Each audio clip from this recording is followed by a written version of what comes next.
بسم الله الرحمن الرحيم. الحمد لله وحده، صدق وعده، نصر عبده، وعز جنده، وهزم الأحزاب وحده، والصلاة والسلام على من لا نبي بعده. أما بعد، فأعوذ بالله من الشيطان الرجيم. قال الله تعالى: شهر رمضان الذي أنزل فيه القرآن هدى للناس وبينات من الهدى والفرقان. صدق الله العظيم وبلغنا رسوله الصادق القوي الأمين.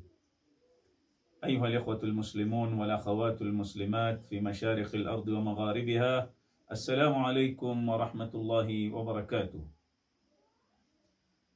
من ميادين الجهاد وأرض الرباط، من ميادين العز والكرامة، أهنئكم بقدوم شهر رمضان المبارك. وبهذه المناسبة أود أن أتقدم إليكم ببعض الكلمات، وقصدي من هذا هو أن لا أنسى من صالح دعواتكم أيها الإخوة المؤمنون والأخوات المؤمنات.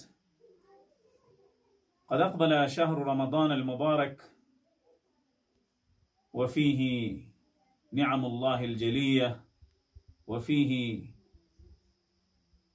يتجه الناس نحو العبادات، نحو الصيام والاعتكاف والقيام.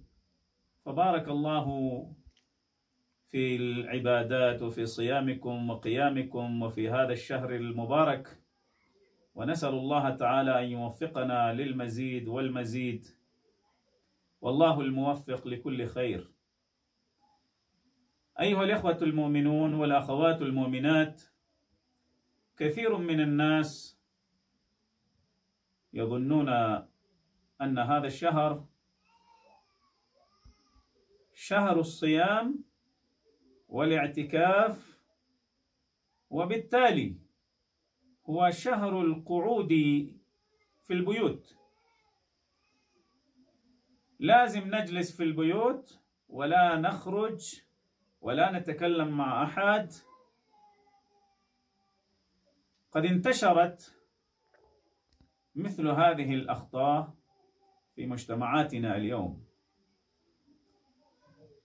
ولكن أيها الإخوة والأخوات المؤمنات، نحن إذ ننظر في تاريخنا الإسلامي العظيم المنير المستنير، فنجد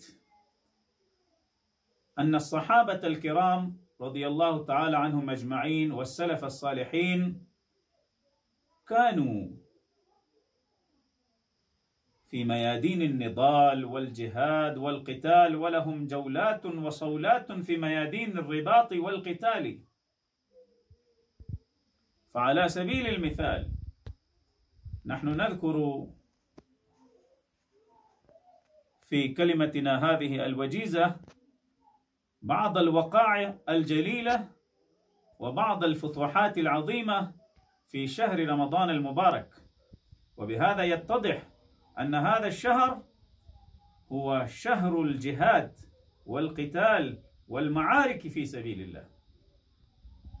فمثلا معركة بدر قد حصلت في شهر رمضان المبارك في 17 من هذا الشهر،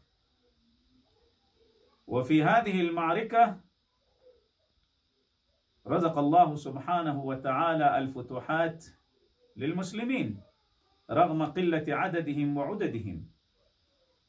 ومعركة فتح مكة، مكة المكرمة فتحت في هذا الشهر المبارك في شهر رمضان في 10 من هذا الشهر.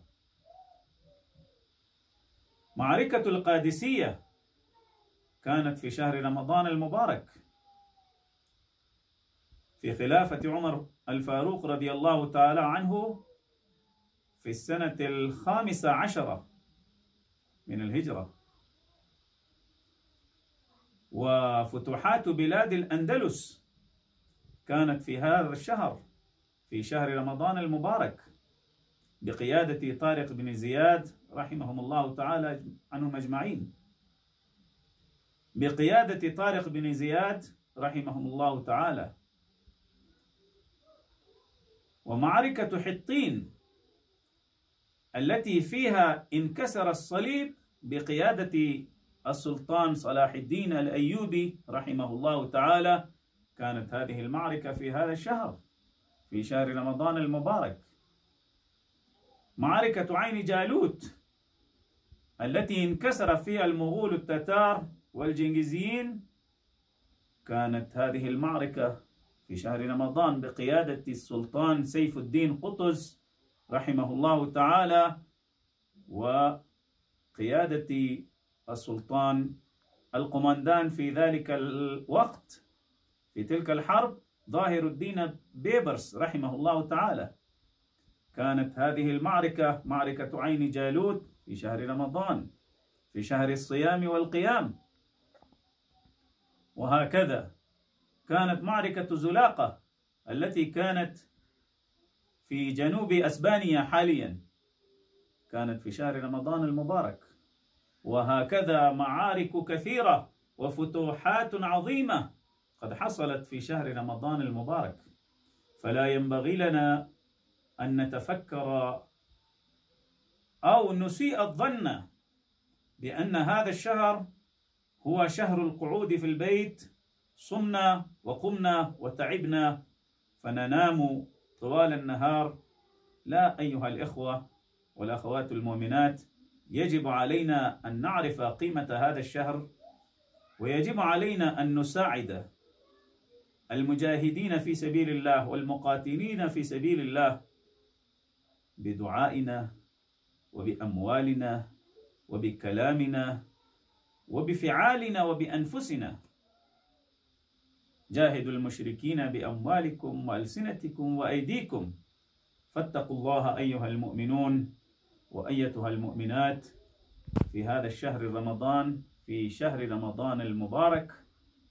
ولا تنسوا أن هذا الشهر شهر الصيام والقيام، وشهر النضال والقتال والمعارك والفتوحات.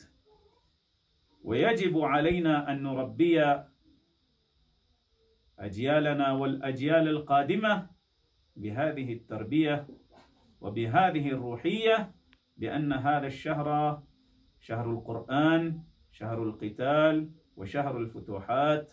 وفقنا الله وإياكم للمزيد من الخير والبركات. والسلام عليكم ورحمة الله وبركاته.